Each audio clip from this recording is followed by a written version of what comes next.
Welcome to the Next Level Human podcast. As a human, you have a job to do.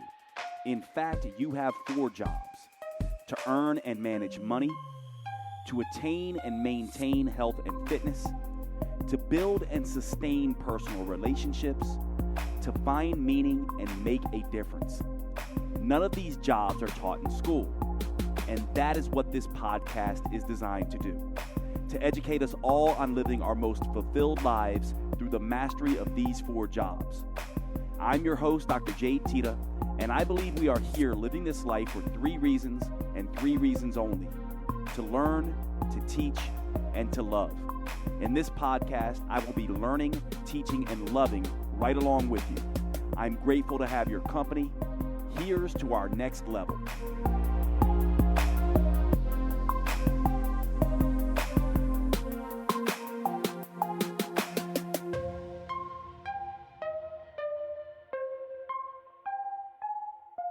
All right, so welcome to the show, everybody. Today I'm here with one of my closest friends in Asheville, Jess Amendola. And let me give you a little bit of background on Jess. I'm just going to give him a little bit of story how you and I met. So here in Asheville, I was here, I think you were like one of the first people I met when I first came back. And we were at the Sauna House, which if you're an Asheville local, it's one of our favorite places. And Jess and I just started vibing on talking about personal development stuff. And just, I'm a little embarrassed to say this, but and maybe some of you guys can relate, but part of what, I've done a lot of self-development work. And so, in a sense, I thought I had it, kind of all figured out, right? So you and I are talking, and you're bringing up stuff about child wounds and emotional integrity and just different things that we were vibing on. And finally, I was like, you know what? I'd like to work with you. I'd like to do a couple sessions with you. And so the first session I did with Jess literally blew my mind, because you can imagine it's kind of like going into this space, and Jess kind of brings you into this sort of deep meditative state when she does some of her work, at least the work I did with her. And I kind of woke up to the fact during this process that I did not have it all figured out, that I had some definite things that I was stuck on. And we'll talk a little bit about that Jess sort of pointed me towards. And 2 in particular. One was child wounds around the mother that Jess allowed me to see. Now, this was something I was aware of before, but I don't think I was aware of it to the degree that you and I worked on it. And then the other thing that I just thought I completely had figured out, because a lot of you who follow me and a lot of people who listen to this know I'm very much into the Stoics and very much into the way that they are with emotions. And Jess kind of immediately pointed out to me that I was not in my emotional integrity in several ways, and primarily in the way of expressing sadness, which is pretty typical of a male. And I was a little bit resistant to that at first until we started getting deep into the session, and then we did another session. And just to kind of sum it all up, it really cracked open for me a whole new way of looking at things. It made me more receptive to relationships with women. It made me understand some of my child wounds. It took me to a whole other level almost immediately. And so that's why I wanted you all to be able to get introduced to Jess, and that's why I wanted you on the Next Level Human podcast, because to me, this work blew me away. And if I've been doing self-development for all these years, right, like pretty much since my early 20s, and didn't get this kind of education, to me, I imagine many other people who are doing this work are not really getting this education. So I want to, start with, why don't you just give us an orientation, wherever you want to start, in terms of how you came to this work and what this work is like, and then we can begin to get into any direction you want. I certainly have some things I would love to cover, but I want you to kind of go in the direction you want to orient people into sort of your approach and what you think is going on with people who are stuck in their old wounds and old patterns and old history. Yeah, thank you so much for all of that. I think one thing I want to point out that you said is the whole not crying and not expressing sadness is very common in men, and I just want to say that that's very common in a lot of people. I was actually someone, I didn't cry for like 8 years straight. And it got to a point where I remember trying to cry, and I think you said this too. I remember trying to cry, and I couldn't. And so that was a big sign for me of like, okay, something's going on here, you know. And so I started doing this work. I mean, I feel like I've been a seeker my whole life, in many lives. But I would say probably about 15 years ago, I started really diving into personal development, healing work, trauma healing work, and having a child really propelled a lot of that, and it brought up a lot of my own inner child wounds. And I just became fascinated with it and really had a new understanding about how this is something that many adults are carrying. And, you know, we get so comfortable in our way of living that we don't often see it in ourselves. And I think that's why it can be helpful to have a reflection back from someone that can say like, hey, you know, in a loving way, not crying is not a good thing. You know, it's a sign of, I love this way of defining emotion. It's energy in motion. So the emotion needs to move through your body, whether it's sadness, anger, joy, you know, any emotion. And so that's just like one kind of clue, you know, that we uncovered, and it was pretty cool to watch your transformation with that. But so I would say a lot of the work does revolve around inner child stuff, and we can maybe get into that a little bit more later. But I think that was a really beautiful place we started, was really unraveling some of the stuff in childhood, because I do think sometimes people can get caught up in like right now without looking at the root of it. So, you know, the way we're behaving right now often is something we developed in childhood. Yeah, so let me see, and maybe I'll just recite this to you and tell me if I'm getting this right, if this is the way you see it. So one of the ways I feel like you helped me understand this is that if I'm living right now, so I'm 48-year-old male, right, and I'm going through my life, and I have certain things that I'm doing, and I think that I am got it all figured out in career in different areas. But there's certain patterns, and for me, they were largely around relationships with women that I have had throughout my life. And of course, at 48, I thought I had dealt with a lot of that stuff. Sure. And what you, I think, pointed out to me is like, Jade, these wounds when you were a kid, even though you had a great childhood upbringing from your perspective, one of the things you said to me is like, you know, trauma is not a comparison thing. You know, just because you weren't physically or mentally abused, you still had trauma as a kid. Like one of the things you and I talked about was this episode I had where I remember my mom, me and my siblings were all downstairs, and she was freaking out because the house was a mess. She's a young woman, like at what, 28, she had 4 kids. So she's trying to figure this out. She has childhood wounds herself. But all I remember is her crying and screaming, sitting down, and this is going to get me choked up just talking about it here, right? She's sitting down and saying, I don't want to be here anymore. So as a little kid, I'm thinking to myself, what's she talking about? She don't want to be here. Is she going to like kill herself? Is she just going to leave us? Like, it scared the hell out of me as a little child.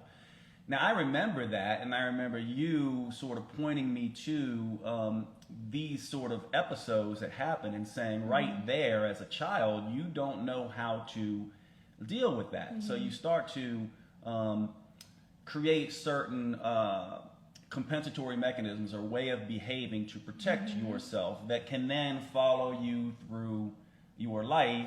Even at 48 years old, when you think you've got it all figured out, these things can be inhibiting your ability to get close to someone. And so I feel like this was my understanding. Now, am I getting that right from your perspective, or am I missing anything? That's absolutely correct. But another piece that I would even add to that is not only are you kind of molding yourself to, you know, accommodate for how your mother's behavior was and how it was affecting you, but you're also going to start attracting in people to model her behavior because that's what you're familiar with. So, you know, until we can heal that, I would bet that you probably attracted a lot of partners that had similar behaviors as your mom, maybe emotionally unpredictable or, and I would like to just say one thing too, while we're getting into this, is that doing inner child work does not mean that there was anything wrong with your parents. It's not to say like if your mom's listening, it's not to fault her or my mom. It's simply that as children, we have a lot of needs and we're very sensitive, and a lot of times our parents are just doing the best that they can, and even modeling what they were given as children. And so I think it's important to acknowledge that, because I do have some clients that are like, well, my parents were great, my mom was very loving. It's not to say that they weren't. It's just to say that there was a need that didn't get met. Yeah. It's interesting you say that, Jess, because my mother, I think she knew. I've talked to her since, as me and my mother are very close, but I think one of the things that happened to her when we were young is her mother was pretty terrible to her. And she would catch herself, I think, when she was at her worst or overwhelmed. I think she would almost catch herself and glimpse herself behaving like her mother did. Yeah. And I think that would scare the hell out of her. Like now as an adult, I can say this, but the interesting thing about this that I think you turned me on to is this idea that, I feel like one of the things I got from you is that, Jade, you can discuss a lot of things logically, and you do. Right. Like I can logically go, oh, this is why my mother was doing this. But one of the things that I feel like I got for you, it doesn't matter if I understand the logic behind it. The emotion of those moments is still with me until I clear them. Exactly. And one of the things I'll say, just to confirm so everyone listening can kind of understand how it was for me, I did indeed with women replay some of my emotional wounds with my mother. I would either get emotionally volatile women, which my mom was, very loving but also very emotionally volatile, or I would get women who were the exact opposite and were kind of more closed off and very stoic. Right. And I don't know that either one of those worked well for me, right? Because like me in my natural self is I'm very goofy, playful, want to laugh a lot, but also want to be very sort of intellectual. And so I would either choose one of these things was more emotionally volatile and more, but also more fun in a sense, or things that were kind of more boring. And I could never balance those two until I started working with some of the stuff you sort of were doing. So I don't know if that resonates with you and other clients, that you see that they sometimes go the opposite. But I do think I kind of went the opposite of my mom at times too. Yeah, I think that could maybe even fall under the category of what sometimes we call protest behavior, where it's like you're almost protesting your mother by choosing someone that's the direct opposite to see how that might go. But yeah, I mean, it's very normal that if you had a parent that would have these explosive emotions, it could maybe even be boring to be in a healthy relationship. Like, where's the excitement? Even though it's screaming and it feels scary, your body is recognizing that as it's the same as excitement in your body. So it's like, it almost feels maybe scary to that person to be in a healthy relationship. Yeah, I totally resonate with that. So let me ask you this: how do people get started with this kind of work? So if people who are listening, either on the podcast or we're actually doing this live also while we're doing the podcast, how do they get started? Like, how would you know? How would someone know if they have old wounds, from their childhood, or even, sometimes it's not necessarily childhood, right? Like I oftentimes think about it, tell me if I get this right, but I oftentimes think, we have a few big wounds as children, then sort of as teenagers we go through some stuff, and then in our early 20s we have some traumatic events. Yeah. But any traumatic event really can trigger some of this, correct? And how would you know that you're stuck, right? Okay. That you've got some kind of emotional issue that you need to deal with, or you could benefit from dealing. Could all of us deal with it? Is it there for all of us, or are there very specific people and very specific signs? I believe everyone could benefit from it. And it's important also when talking about trauma to acknowledge that trauma is not just these big, massive things like, going to war, sexual abuse, physical abuse, major violence.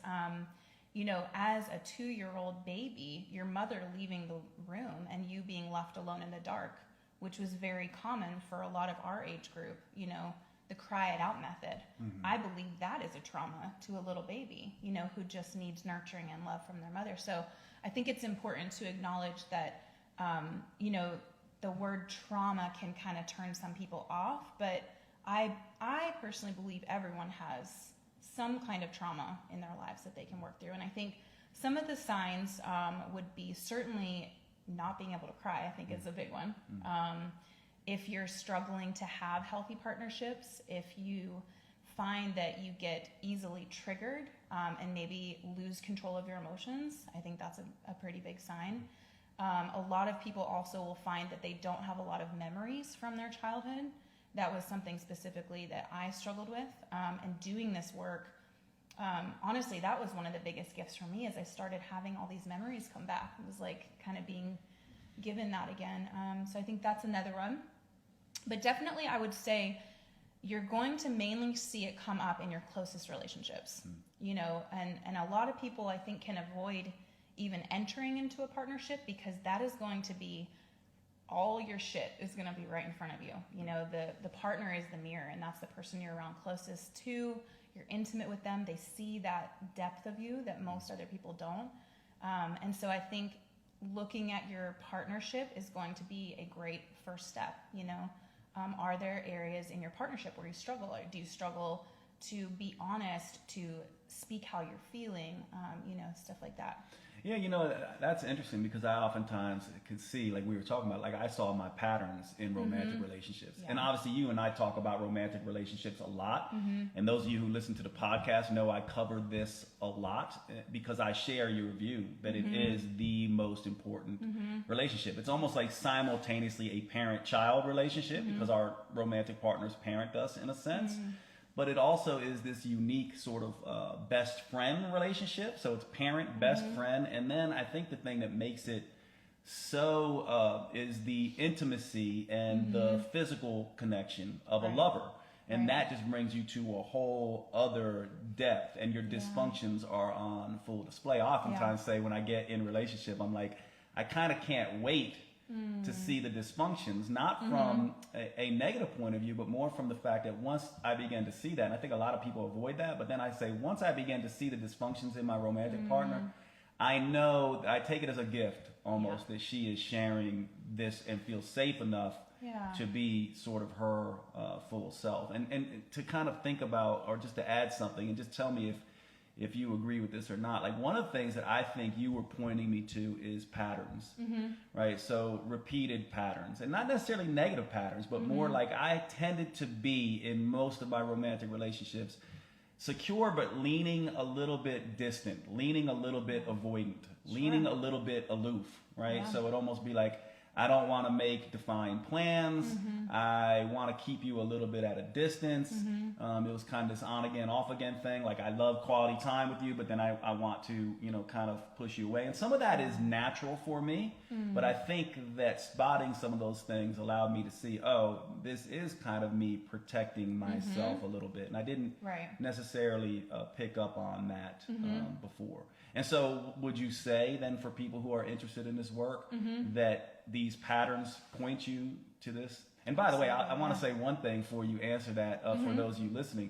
One of the things we know, just because, you know, obviously I do all metabolism stuff as well, but one of the things we know is that adverse child events, and what I think Jess is telling us, these don't have to be the big abuses like we think. Obviously those, but also small things like my mom screaming and yelling in a moment of weakness saying she's going to leave is a big trauma for a kid. And we do now know that these adverse childhood events mess with the hypothalamus, the pituitary, and the adrenal, thyroid, ovarian axes. And so we might not think about this, but this has direct impact on metabolic function because our metabolism is just one big stress barometer. And so rather than calling it trauma, maybe we should call it fixed stress. Fixed stress that has been there since we were kids that needs to kind of be released. And so I don't know if you have anything to say about any other things to say about these patterns that come up, but I'm curious if you do. And then if not, I'm wondering, so where would someone start? Where would you typically start someone in this process?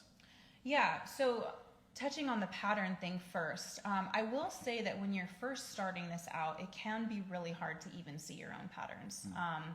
And I think that, like I said earlier, I think that is one reason it can be helpful to have someone in your life that you can trust and you feel safe with who can help you see those. Because I know when I first started, and like you said too, you know, you didn't see some of these things. I didn't see mine. I had someone came into my life who was really wise to this stuff and started helping me see it.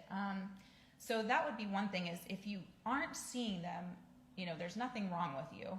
It's great that you're even aware and wanting to look for that. But, you know, just so you know, it's normal to not know what your patterns are.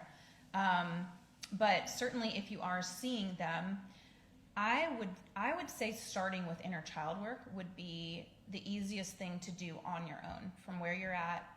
It's a very beautiful process. I've been doing it for years, and I still do it. I wouldn't say every day, but a few times a week. It'll come up, and I'll connect with my inner child, and that has been, I mean, so huge on my healing journey. And I really like that because it's, like I said, it's something you can do on your own. You don't have to just work with a therapist. Now, if you are somebody that's experienced some of those really, really, really big things like physical, sexual abuse, you might want to work with a therapist on this because it can open up a lot. Yeah. And you know, just to be cautious of that, I would say. So it'd be like working with you, for, let's say, along with a therapist, or sure, or a therapist alone, because the work you do is so. It seems, you know, I've done a lot of process stuff, right. you know, therapy type of things, and yeah. it's a lot of talk therapy, but it doesn't necessarily get. It doesn't really get to the heart of the matter as fast as the stuff you do does. So I almost feel like it would be beneficial for those who really have big issues, having a therapist who's trained in that stuff, but also I still think you could benefit from this work, you know? Yeah, I mean, this is something I do directly with my clients often, and I feel really comfortable holding that space. So I would say, if, you know, whether it's me or a therapist or a friend even, or your partner. Now, I would typically probably steer away from the partner. I find that people maybe won't go as deep as they could. Unless, you know, if it's someone obviously that you've been with for a long time, like no judgment there. But yeah, this is work that I do often with clients, and holding safe space for that. And the way that I kind of do my coaching, you know, my intention always is to give you tools that you can do on your own. I don't want to bring people in and make you feel like you need me forever, you know, or like you have to keep working with me to get your healing. My goal is to give you the tools to remind you how powerful you are, and you know, that you can do this stuff on your own, and to build you up to a place where you feel comfortable doing that. So how would this look then for me? Would you bring me in and basically allow me to invoke that little boy? Like, how old was he? 6 years old? Am I literally coming back to that memory and speaking to little Jade and parenting him in some way, or coaching him in some way? Like, what does it actually look like to do sort of this inner child work? Like, what would I be doing? So typically when I start people on this work, we go through a meditation, and that meditation is basically going to drop you into a state where you're open to receiving this. And it's basically going to connect you back with your inner child, that little child self, so little Jade. And you know, it's interesting, for each client, the age could be different. Like, the age that comes back for you might be 4, might be 12. So we connect with that child, and essentially you want to like feel into that little boy. So for me, there's a memory in the house I grew up in, where I'm just standing in our dining room. And so anytime I need to connect with my inner child, I'll kind of like, it's almost like I go back into that little body, and I'm standing there again, and I just remember what that feels like to be her with, you know, this sweet little girl with a huge heart that, you know, cared so much about others and animals, and, you know, and I remember what that feels like to be her. And so the interesting thing with inner child work is I can simultaneously play the part of my little girl, as well as my older wise self. And the Jess now has the tools that little Jess didn't. So, you know, in the areas where she needed someone and she didn't get what she needed, I'm able to show up and say, hey, I'm here. I can hold you through this, you know. And it might sound kind of kooky. I remember like first hearing about this and was like, okay, that sounds so freaking weird. But don't knock it till you try it. Like it's been life-changing for me. Yeah. And actually, I'll actually lend some science to this because so there's a technique in PTSD that is one of the most effective techniques. It's called story editing. And I think you know all about this, but I'll just tell everybody who's listening to this. And what story editing essentially does is it brings you back to an event. And what you do is you write the story exactly as it happened, right? So let's say in this case with me and this traumatic moment as a child where my mom was threatening to leave, I would go and I'd write the event. I'd write everything I remember about that event. And so I'm basically, again, dropping into the energetic and emotional charge of that moment. And then where the healing happens in PTSD is to write the story now forward, right? Yeah. And oftentimes that story will be written from where you are today at 48. It's basically taking those lessons and essentially saying, based on this having happened to me, it taught me this, it taught me that, it got me to this place. And so you're writing into the future with story editing and essentially saying, here's how it healed me, here's how it made me better as a human. And what they've shown in the research is that this dissipates a lot of the emotional charge around it because you're giving meaning to a traumatic event. And that's and you're making sense of the traumatic event. And so while what you do is slightly different than this, to me, I oftentimes think, I was like, oh, it's very similar in some ways to this because it does go back to this, this moment of this little boy or this little girl who's struggling and doesn't have the tools, and then essentially having the adult us step in and write the story and say, no, this is how you can make this mean something. So just for those of you who are wondering what the science is on this, there's a really cool body of work with story editing that you can look up to kind of see that I think relates to this. Although I think the way you do this is far more powerful because one, it's guided. Because what happens when I've done story editing in the past, I can get lost in that emotion, right? And I can begin to lose myself in a sense, or go off on blame, complain, and all of these things. Where someone like you pulls me back and essentially says, Jade, reconnect with that little boy. Like I think you brought me to, I can't remember, I think you brought me to like one of my places as a little kid was being outside in the woods right by my house. And I think you brought me to that place, which was my safe place. And then I met myself in that space to talk to that child.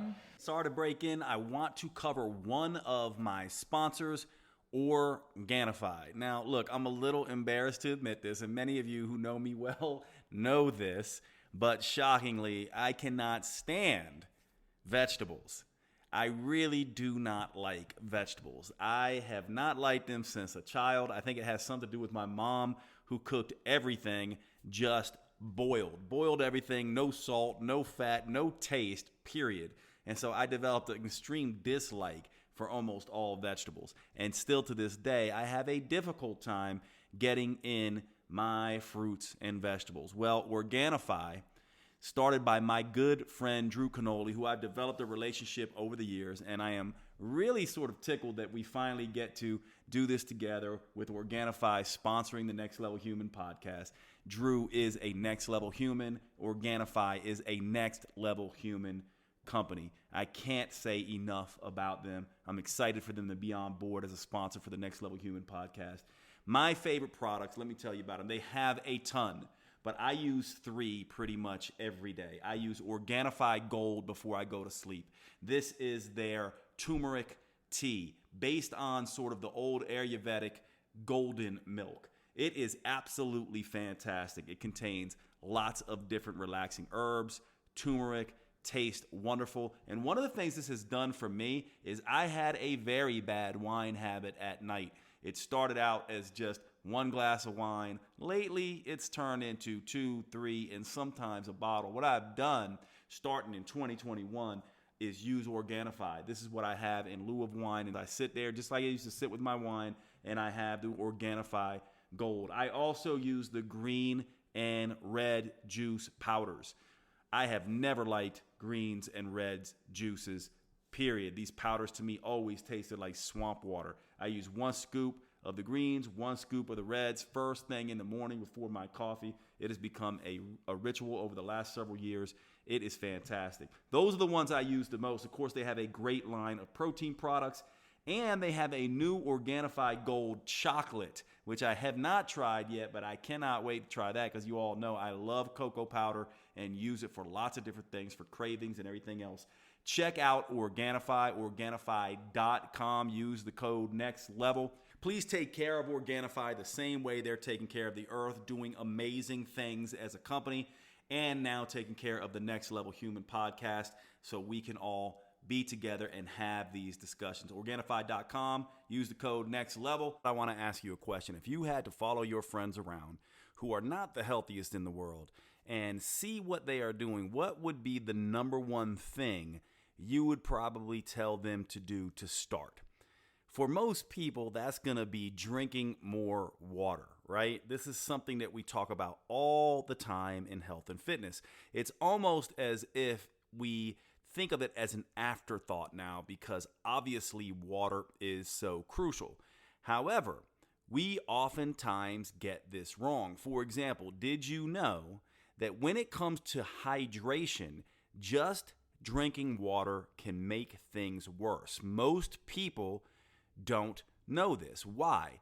Partly because most people are over drinking water and under consuming the electrolytes that help water do its job. What we don't realize is that hydration is not just about water. It's about electrolytes, the minerals in there, as well as getting that water into the cells. And so you do not want to be over consuming water if you're not getting your electrolytes right. And this opens up a whole new discussion because most people are not getting their electrolytes right. For example, did you know that too low sodium is an issue? Just as much, if not more so, than high sodium. In other words, what we want if we're going to get the right electrolytes is to get the right amount of sodium and potassium and magnesium in the Goldilocks zone. We don't want too much. We don't want too little. We want it just right. This opens up a whole other thing here too, because people who are exercising, doing sauna therapies, doing low-carb diets are disrupting and losing lots and lots of their electrolytes. For example, when insulin is not around in low-carb diets, you will excrete lots of sodium. In other words, under that state, exercising, low-carb diets, all these things, you actually need more sodium. And so if you're somebody who's been just drinking water, not paying attention to electrolytes, and also feeling fatigued, feeling like you're underperforming, not sleeping right, getting cramps, twitches, headaches, any of these things, then you are probably dealing with an electrolyte issue. This is where the product Element comes in. This product has been a game changer for me and many of my patients and clients.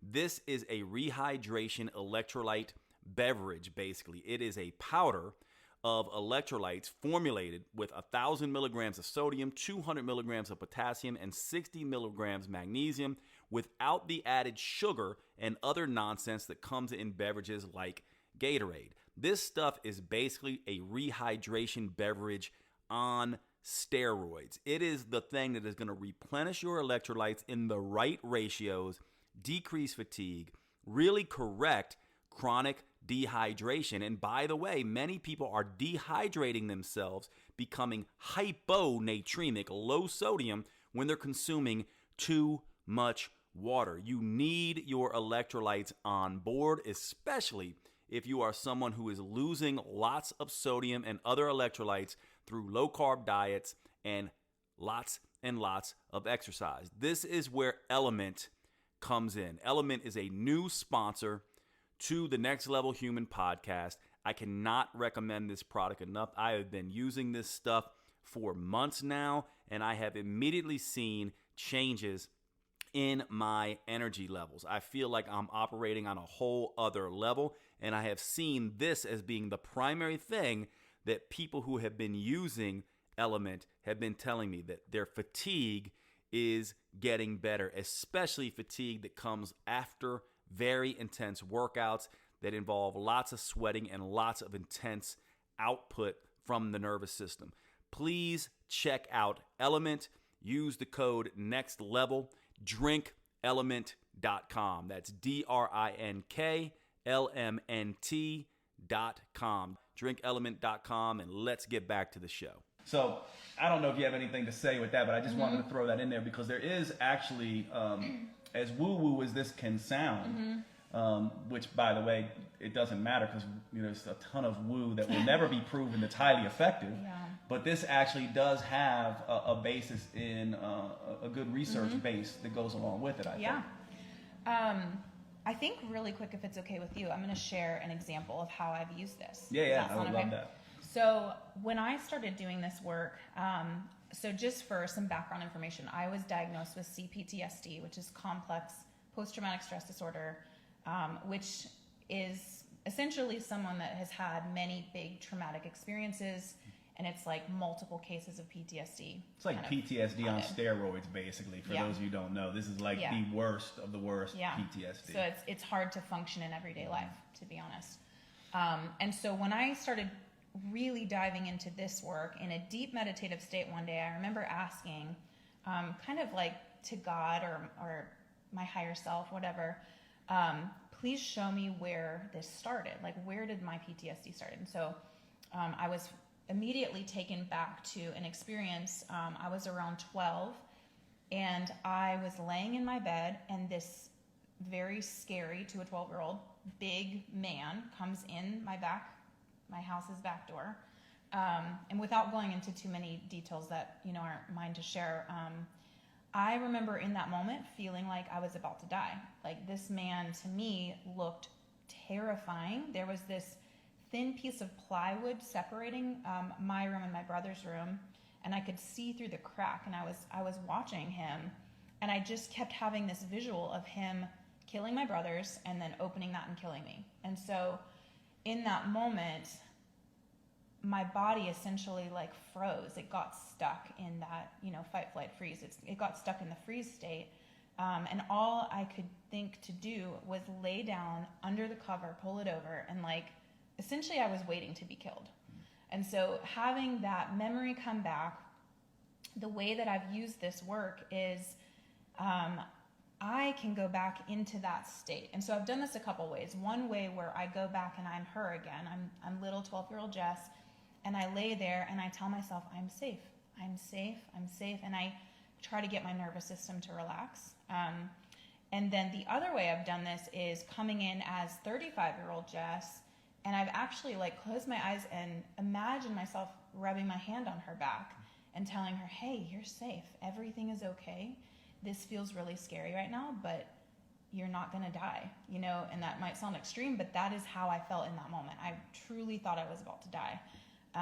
And so that's just kind of like a real life example that I've used that totally shifted the energy of that experience for me. And so it allowed that stuck energy of fear to move through my body, in a safe way, because now I can handle it. I can handle it, and I also know that I didn't die. I can see I didn't die. I'm fine. Everything's okay. Your brothers didn't die, And so that's just kind of like a real life example. Of course, there's plenty of others. Like one time I was a little kid and we had this special cake for the dinner, and I walked over and I dropped it, and I felt so horrible. And that was a moment that stuck with me. So I can go back and hey, it's okay that you made a mistake. It's okay that it dropped. Nobody cares that much about the cake, and you kind of you're almost coaching your little inner child. And it allows these things to be free, so they're not stuck anymore. Yeah, and actually I can give you guys a real world example of what happened after working with Jess. One of the things I said to her is during the process, I didn't cry, which oftentimes Jess says you will. But she told me, don't worry, you might see some emotional stuff kind of pop up. And my sense as a man, just so everyone I'm sure a lot of men feel this way and a lot of women may feel this way as well. But one of the things that I thought that wasn't clear to me is I always thought crying's no big deal. But on the inside, one of the things I saw from working with you is that I did think it was a big deal. I kind of saw it as, I did see it as weakness. I did see it in the typical way we oftentimes think men see it. And what's really interesting is about 2 days after the second time I worked with you, I'm sitting with my parents and telling them something, and I looked at them and said, hey, I'm getting ready to start crying. I don't want it to scare you guys. And I wasn't scared. And so, and even though my dad kind of like, you know, his eyes, he had never seen emotion out of me like that. And I began to cry. And what was interesting about me crying was it did not feel weak at all.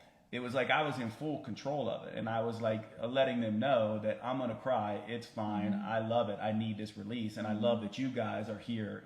Two of my best friends are here with me. So I cried with my parents at the dinner table after this. And it was a really interesting thing, not because necessarily just from the cry. It was something changed in me sort of pretty profoundly. And I remember driving home the 2 hours back to Asheville after that.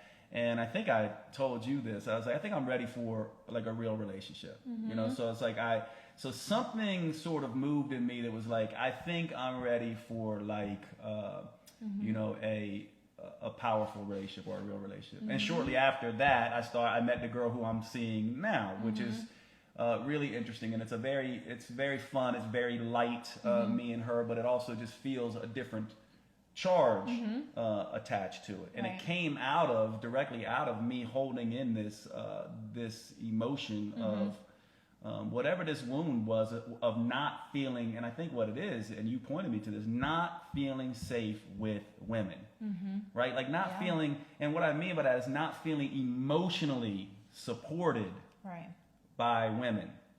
And releasing that in front of my mom with the coaching of your work actually, literally freed me from that almost immediately. And it was just so beautiful. And I had never thought to think that, just allowing that emotion to flow out of me. Now, of course, there was some prep work you and I did to get to that point, but hopefully it illustrates for people listening to this why it's important. One of the things I want to know from you is like, so with these emotions, tell us a little bit more, if you can, about how you see them. Like how do we, because to me, I always oftentimes see there's logic and there's emotion, and I like to sort of combine the two, but you sort of push me to sort of look at emotions a little differently and take them more seriously. Yeah, I'm glad you said that, because I actually wanted to touch on this a little bit as well. But for those just tuning in, earlier I spoke on energy in motion. So emotion is energy in motion. And I think, it's so interesting, the whole boys aren't supposed to cry, but I even got girls aren't supposed to cry. My brothers would tease me so much if I cried. And that's kind of how I learned not to cry. And I think that's so common in a lot of our generation. And for me, and this is another thing I would tell anybody listening, aside from inner child work, I think one of the most powerful things you can do to process some of this and to do some of this work is when you feel an emotion coming on, whatever that emotion is, let it come through you, because a lot of times we avoid it. So like sadness, for example, I've found when I do this, when I practice, like I'm feeling sadness coming on, for one thing, don't try to rationalize or understand why. It's not important. Like, we do a lot of this work to uncover the stories to help us get there. But if something's coming up, it's more important just to feel it and let it come out than to try to figure out why. It's real right now. Like, it doesn't matter where it came from, And so I like to tell my clients, not only let yourself feel it, but exaggerate it. Make it as big as you can. Give yourself 5 minutes to have a temper tantrum or cry your eyes out or whatever it is. And, the coolest thing is it passes. It passes so quickly when you do that. But when we don't do that, that's when that energy gets stuck in the body. And, I mean, you could maybe speak to the science of this, but I believe that those energies getting stuck is a big reason for sicknesses and possibly cancers. I mean, I probably shouldn't make that claim, but that's just my personal belief. You're certainly not the only one making that claim. Yeah. And I think what we're talking about now gets into things that I think we will. I have my hypothesis too, and it tends to agree with you actually, that I do think we don't realize that emotions are directly connected to metabolic function, that we are subtle energies as much as we are physical bodies in a sense. And I think the fields of quantum biology and quantum metabolism, which I know people haven't necessarily heard those terms, but it's basically taking quantum physics and seeing how quantum physics moves biology and metabolism. And I think that's where we're going to learn about that stuff. But it's interesting, right? Because we don't know a whole lot about it yet. Right. Yet we have practitioners like yourself who are using this stuff and seeing profound changes. So part of the reason I know you're saying that is because you've worked with people with illnesses and seen, it's a bad word to talk about, this stuff curing or doing whatever, but that's what's happening. People processing through emotional stuff and healing in profound ways. Like think about even complex PTSD, what you dealt with, right? Like that, people having that typically, these are people who can end up in, insane asylums and, basically just completely deranged. This can be debilitating. And this work can do profound things, but not just for emotional and mood issues, but also for physical issues. So as crazy as it might sound to people, I'm on board with you there, and I think in the future we're gonna see this. Now, of course, it may not look exactly like you and I hypothesize. Right. Well, the mechanisms may not be what we currently completely know, but I believe the science is there for sure. Yeah. Yeah, and on that note of the CPTSD, I can recall sitting with a therapist prior to doing this work and saying, I need medication. I am literally going to kill myself. I cannot live like this. And this was truly debilitating, and it was a daily thing that I struggled with. So, I think mental health issues are a huge sign of stored trauma, are things to work through. But definitely, I believe physical ailments too. They say like lung issues are related to anger, and stuff in your hips is stored sadness. So yeah, and some of this stuff is as much as we want to poo-poo some of the stuff like traditional Chinese medicine or Ayurvedic medicine. Some of cultures have already worked some of this out. Maybe they're right in certain areas, maybe they're wrong, but I think most of us who work in this field have seen enough. And when I say this field, the natural medicine field, even myself, who work mostly with metabolism, I've seen enough people work through emotional issues and have profound changes in some of their physical complaints that I am convinced that there is something here. Like it's I don't necessarily need the science, to back it up. I just know that it's there. So why don't we talk a little bit about, sort of to wrap this up. How does this work? Because one of the things that I've seen for myself moving through this is that unlike talk therapy, where you kind of need to kind of go back and talk, over and over again, this seems to be something that you can do after the fact with sort of other people. Like you mentioned, things like your lover or your family members or this kind of stuff. Like how long does it take? How many sessions does it take to kind of get to a point where you're off on your own? And obviously I imagine, like I'm just wondering how it works for most of your clients. Is it sort of like they dealt with this and then there's another thing to deal with and there's always something to deal with? And to what degree do they need to come back and do this work versus, sort of being able to get it from friends, family, and other people? Because ideally, we would have our friends, family, peers, lovers, coworkers be able to be supportive in this way. I'm just not so sure that that's always possible. So I'm just curious what you think about that. Yeah, it definitely varies. It depends on how much we're working with and how much you come in carrying, to be honest. I would say those with a lot of heavy traumatic experiences to work through, I would say minimum 6 months working together, possibly longer, but it definitely varies person to person. I have some clients that'll come just for a 2-hour session and we'll kind of work through this one big thing and I'll give them a tool that they can use on their own. But, like I shared earlier, my goal really is to give you tools that you can do on your own. And eventually you won't even need your lover or your friend to support you. You'll feel so solid in your own self and holding that space for you that, for me, inner child work is just like, it's such a casual thing now. It's like, oh, I'll sit in my car. hey, I love you. You're awesome. So it definitely varies. A lot of my work in the course that I'm offering is called Remembering You. And I call it that because I believe that with these tools, we can kind of unlayer some of this stuff that's covering up our own inner wisdom and our own ability to know what we need for healing.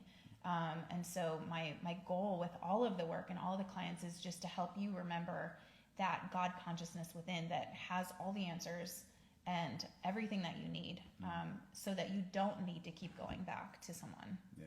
One of the amazing things, I just want to share this about you for everyone watching, because I just think this is so amazing about you. So as you get to know Jess, you'll see she's doing a lot of things. She's a single mother.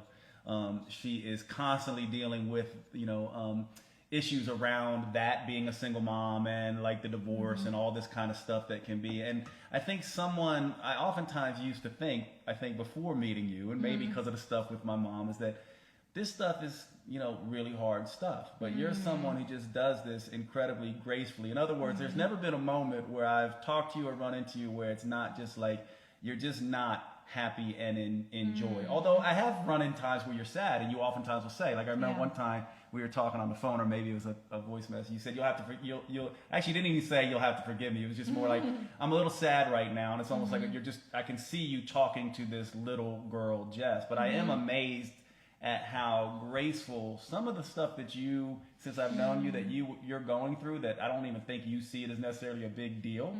I just go, wow, it's amazing how well you just handle all this. And for me, being in the medical field and knowing all about complex PTSD, it's amazing, right? That to have someone so grounded and so functional, despite having all the emotions and dealing with all of the things. And so why don't you I just want, it's really amazing to see it in action. And I would say I've had a lot of the same things. This is what's funny and embarrassing. I say this to you a lot, but I'm like, I had it all figured out. Typical male thing, right? I'm like, I got it, I'm good. And then I'm like, ooh, I'm not very good. But since then I've been a whole lot better. And it has opened up this idea that, I'm not good. Like I got work to do, and I want to do this work. Yeah. So I don't know if you have any final things to say, but I do want you to tell people how they get in touch with you for this. I don't even know if you have how much, time you have for clients or whatever, but just give us an idea. Any final thoughts? And then also if people do want to work with you, like how is that possible? And if so, how? So final thoughts, I would love to just say that if you are someone listening and you feel like a bit overwhelmed perhaps by the work that you feel like you need to do, like I've been there, and I don't know, I like to use my story as an example of like, you can get to the other side, and I feel so grounded and happy in my life now. And it's like, it's something, 10 years ago, I could have never imagined feeling this free. And so it is so worth doing the work, but also, just don't be overwhelmed thinking about how much there is to do, like one step at a time. So for anybody that is interested in working with me, I do have a few spots open currently for one-on-one work. This is done over Zoom. So I typically like to do a 6-month program, but we can talk about your needs and what's best for you. The way to do that, there's an application on my website you can fill out, and we'll set up a consultation call. I also have a course coming up. It's the Remembering You course. It's an online course. We will be meeting live, but you don't have to be present. We'll record it and send it to you if you can't make it. But essentially, that course is going to be doing, the inner child work, but also other practices that are similar to help you kind of uncover and unlayer some of this stuff that's blocking you from accessing your own inner wisdom. And then in late February, for anybody that wants to take a trip over here, I have a women's retreat. It's the Remembering You Women's Retreat. It's at these beautiful luxury cabins, and we'll be, just having a really beautiful container with private chef. Everything's taken care of for you, but also diving into some of this work in a beautiful, safe container together. Man, that's cool. I hope you do one for men eventually. I'm thinking as well. about it. Yeah. I've gotten a couple requests. I just think that's super powerful. All right, so the website's jessamendola.com. It's actually Jessica Amendola. So jessicaamendola.com is the website, and then at Jess Amendola, right? Yep. on Instagram for those of you who want to connect with Jess there. Yeah. And I love you, my friend. I love you too. Thanks for being having here. me. It's the best. Thank you for everyone listening. Thanks everybody for hanging out. We'll see you next time.